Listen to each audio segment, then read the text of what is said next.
బ్రహ్మార్పణం. ధనం కోసం కాదు, ధర్మం కోసం జీవించు. స్వార్థం కోసం కాదు, పరమార్థం కోసం జీవించు. అన్ని గతుల కన్నా ఉత్తమమైన గతి బ్రహ్మమే తానుగా, తానే అంతగా ఉండటమే. మనస్సు ఆత్మలో లయం అయ్యి విశ్రాంతిగా ఉండటమే మన సహజ స్థితి. మనస్సు అంతర్ముఖం అవ్వడానికి సత్సంగం, ఆత్మవిచారణ, ధ్యానము అవసరము. మీ స్వరూప స్థితి అయిన బ్రహ్మమును మరువడమే మరణము. నీ నిజస్థితి అయిన బ్రహ్మాన్ని గుర్తించుకోవడమే నిజమైన జననము.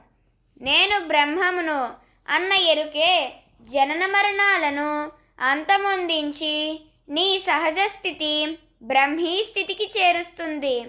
అప్పుడు నీవు బ్రహ్మముగా మిగులుతావు. బ్రహ్మార్పణం.